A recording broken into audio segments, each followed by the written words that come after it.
Welcome to Voyage Daily Tech, the most important news personalized for you every day, supported by Voyage.com. After listening to today's news, you'll know, first, Databricks' $100 million OpenAI deal bypasses Microsoft, escalating the enterprise AI war against Snowflake.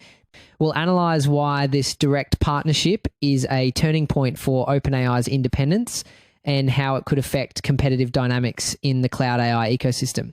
Second, Gen Z activists use AI and a decentralized tech stack to topple a government, bypassing state censorship.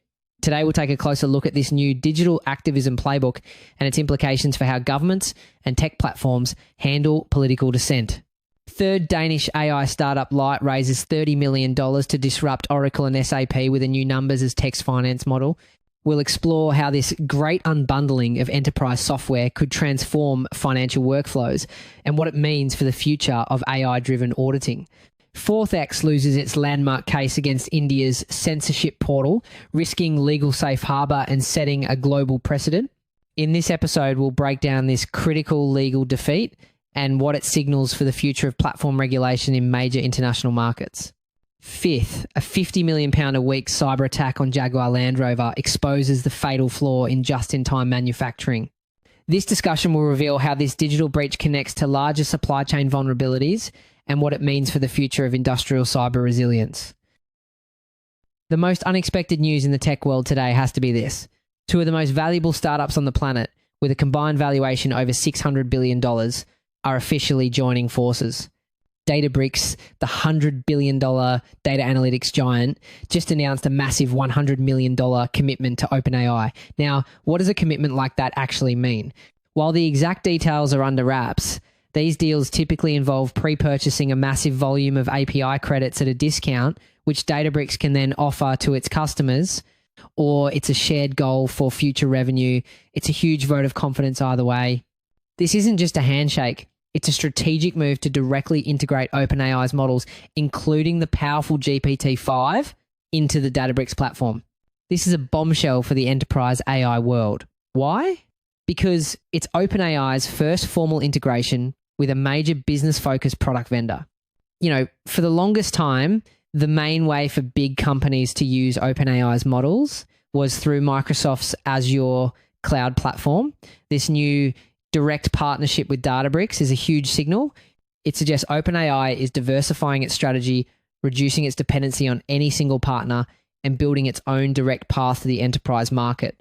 It's a bold move toward greater independence. The company behind ChatGPT, used by over 700 million people every week, is making a serious play for the corporate market. And according to OpenAI's operating chief, their revenue aspiration from this deal is a multiple of that $100 million figure. For Databricks customers, the change is immediate. CEO Ali Ghodsi stated that what once required extensive configuration and legal sign-off can now be accessed with a simple click in the user interface. But this goes so much deeper than just a simple API wrapper or a convenient link. What Databricks has built is a deeply integrated system. We're talking about optimized data handling, native vectorization for faster searches, and streamlined workflows for fine-tuning models on a company's own private data. This is a technical advantage that's hard for a company to build on its own.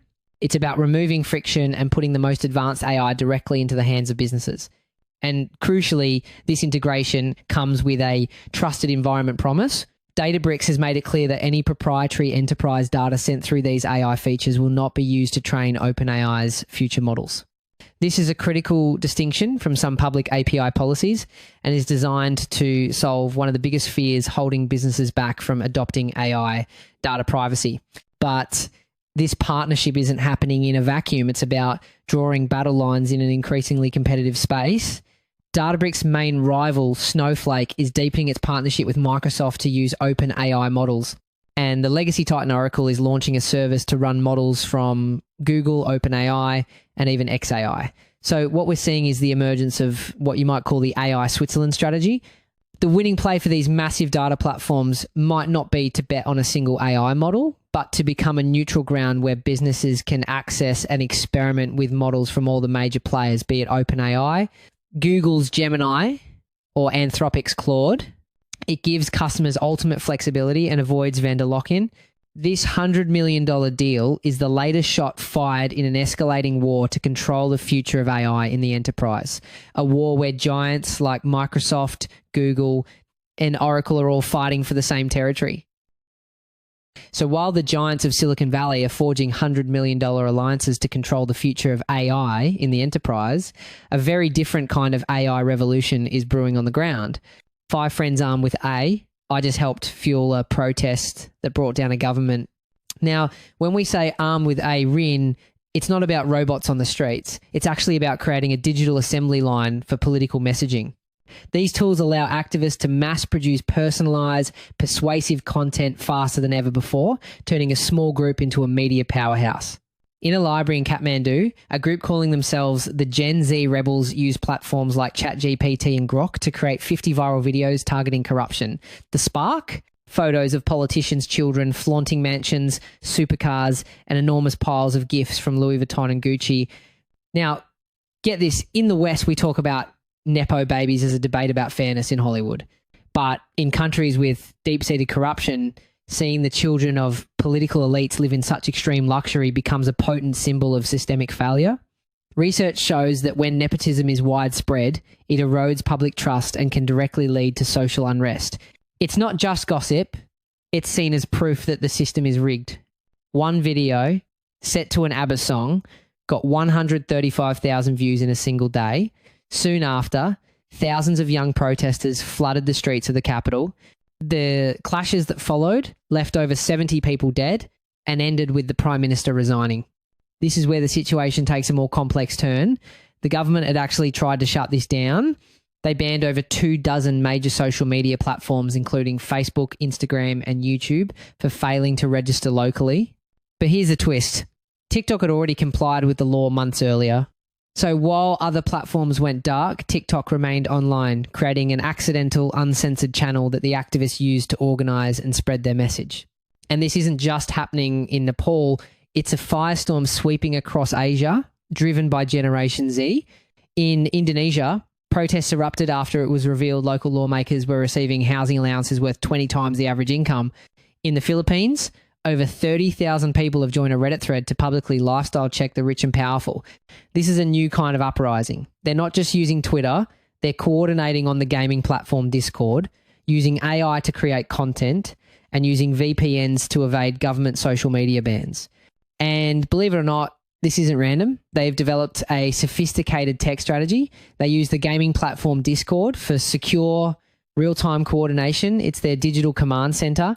They use Reddit for intelligence gathering and strategy discussions, and they use TikTok for its massive algorithm-driven reach to get their message out to millions.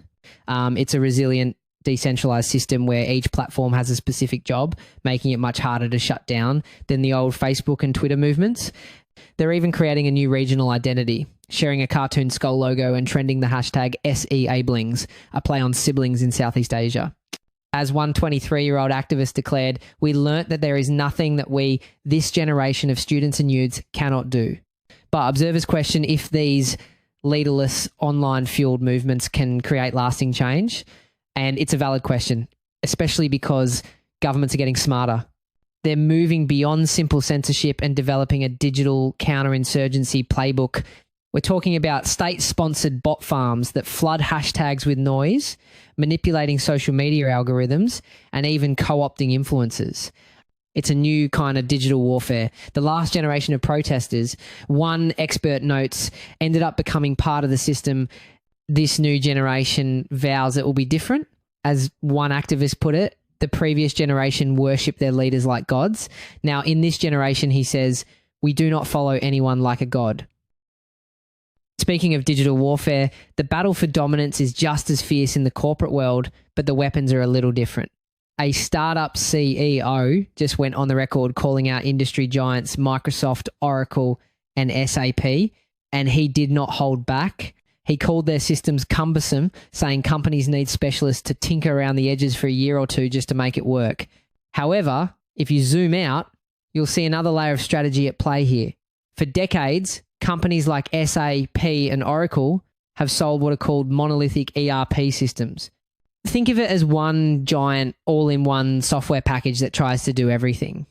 But because they try to do everything, they often don't do any one thing perfectly. This is the strategic vulnerability that new players are exploiting. What we're seeing now is something experts call the great unbundling of the ERP.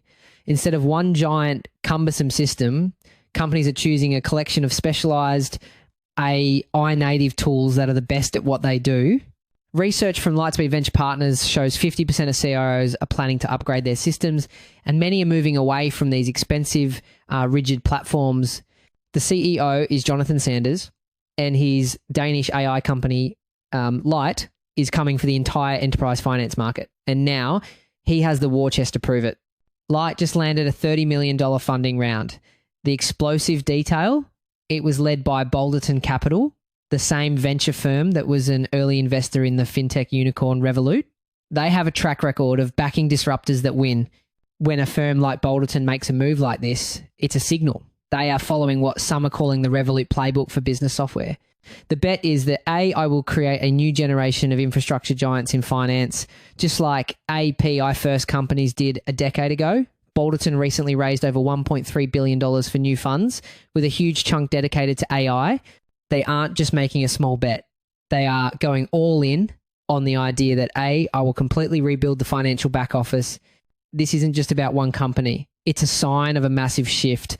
The market for AI finance tools is on fire, with competitors like Pigment recently valued at over $1 billion and Penny Lane hitting a €2 billion valuation. So what is Light's secret weapon? According to its CEO, the core idea is simple. The future of numbers is text. The company is using AI to completely automate bookkeeping, accounting, and financial reporting. Now, you might be wondering what the future of numbers is text actually means. So the thing is, traditional finance software is built on structured data, think neat rows and columns in a database. But so much valuable information is unstructured, buried in text from emails, invoices, and reports. What companies like Light are doing is using large language models to read and understand all of it. One recent study showed that GPT-4 could predict a company's future earnings with nearly 60% accuracy just by analyzing its financial statements, interpreting both the numbers and the text. This is the paradigm shift, moving from rigid data entry to intelligent interpretation. But this raises a critical question. How can you possibly trust or audit financial statements generated by an AI? Well, you can't use old methods. This is where a new field called explainable AI, or XAI, comes in. Instead of the AI being a black box, XAI provides tools that force the model to show its work, highlighting exactly which data points led to a specific conclusion. This allows auditors and regulators to look under the hood and ensure the outputs are trustworthy and unbiased. It's a whole new system of accountability for a new era of technology. And they are already attracting an elite client list. One of their customers is the AI firm Sana Labs, which is currently being acquired for a staggering $1.1 billion. With fresh cash and plans to open a new office in New York, the mission is clear. Light is now aiming directly at large, enterprise-level customers struggling with what its CEO calls broken processes and workflows. The challenge to the old guard of finance software has officially been declared. So what does this mean for the accountants and finance teams? While it sounds like automation is coming for everyone, research suggests a different story. A recent study from Stanford found that accountants using AI-powered tools didn't get replaced. Instead, they became more strategic. They could support more clients and finalize monthly reports over a week faster than their peers. The AI handles the boring, repetitive stuff, which frees up the humans to focus on higher value work. The role isn't disappearing. It's evolving into something more valuable. And while startups like Light are building their entire business on AI, transparency, and auditability, another company is finding itself in hot water over a very different kind of accountability. A lawyer for X just described a system that lets, quote, every Tom, Dick, and Harry officer order content takedowns on its platform. Now, a court in India has ruled against the company in a landmark decision. This is the story of a direct challenge to the Indian government, and X just lost. The battle centers on a government portal called Sahyog. So what is it? Launched by India's Ministry of Home Affairs, SIOG is a centralized platform designed to let a huge range of government agencies from local police to federal authorities directly issue takedown notices to social media companies. While other American tech giants like Google and Meta quietly joined, X refused, calling it a censorship portal. The situation presents a fascinating duality. On one side, you have a company like Meta, for whom India is an absolutely critical market with nearly 500 million users. For them, compliance is just the cost of doing business. On the other side, X, with a much smaller user base, is using the country as a lower risk battleground to make a public stand on free speech. The company argued it allows tens of thousands of local police officers to unilaterally demand content be removed, bypassing normal legal reviews. If X fails to comply within 36 hours, it risks losing its safe harbor status, a critical legal shield that protects it from liability for user-generated content. Losing safe harbor is an operational nightmare for a platform because, after all, it's what allows social media to exist in the first place. Without that shield, X would be directly liable for every single tweet, forcing it to aggressively over-censor content just to avoid lawsuits. It's a powerful lever for governments to force compliance. But an Indian court has now dismissed X's case, calling the challenge without merit. The judge declared the government portal a public good and stated that social media cannot be left in a state of anarchic freedom. The judge even pointed out that while X supports takedown acts in the United States, it refuses to follow similar orders in India. Now, this is an important point. When we place the US Take It Down Act alongside India's SIOG portal, the contradiction becomes clear. In the US, that law is incredibly specific, focusing on non-consensual intimate images. It's a scalpel. India's portal, on the other hand, is a sledgehammer. It grants broad authority to a vast network of officials to remove content for vague reasons like public order with far less oversight. One is a targeted law, the other is a systemic tool for control. This is the second major legal defeat for X in its fight against Indian content moderation rules in just over 2 years.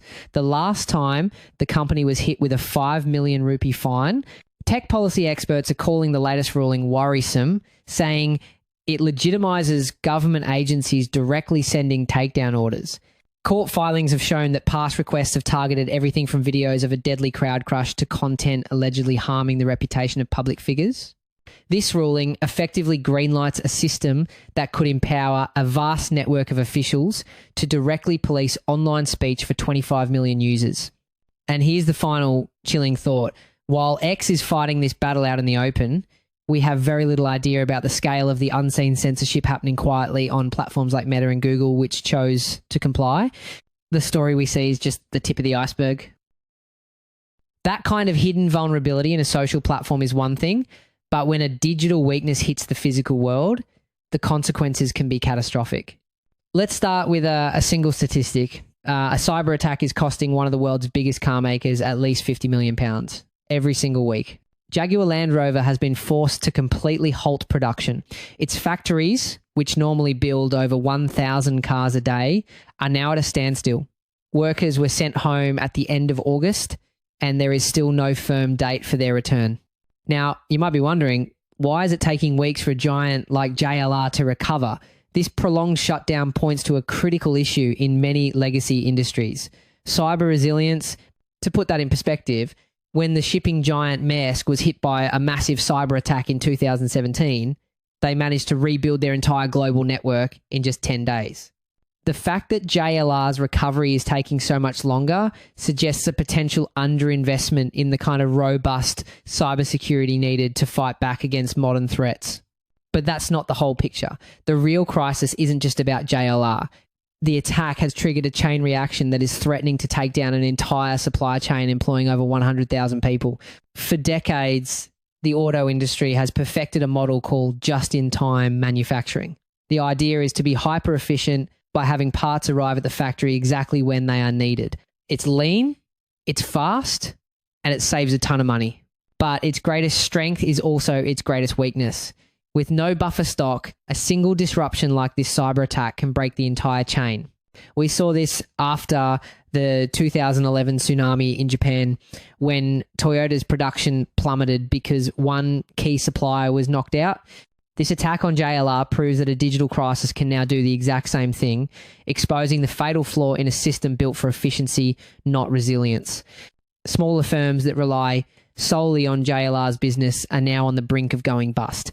This has the UK government scrambling for a solution. With fears of mass bankruptcies growing, officials are exploring a radical idea. The government itself buying the component parts from suppliers, a plan to literally purchase and stockpile car parts just to keep these companies afloat.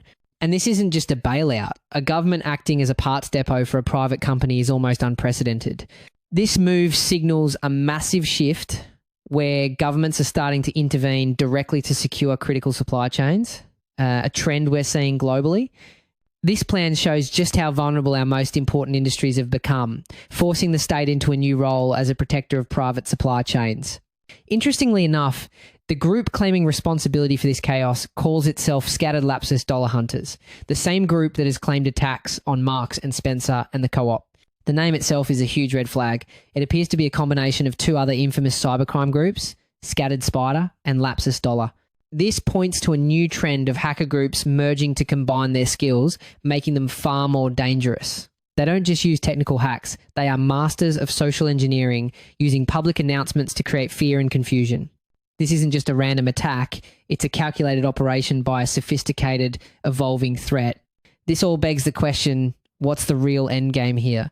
Experts agree that doing nothing risks a wave of bankruptcies that could cripple the UK auto sector, and the long-term damage could be even worse. JLR has committed £15 billion to its Reimagine strategy to transition to electric vehicles. This financial hit doesn't just halt today's production, it jeopardizes the R&D and investment needed to compete with rivals like Tesla and BYD tomorrow. It shows how a single digital breach is now powerful enough to bring a massive physical industry to its knees, forcing a government to consider becoming a car parts buyer just to stop the bleeding. That's it for today on Voyage Daily Tech. Follow, share, and stay tuned for daily updates coming your way tomorrow.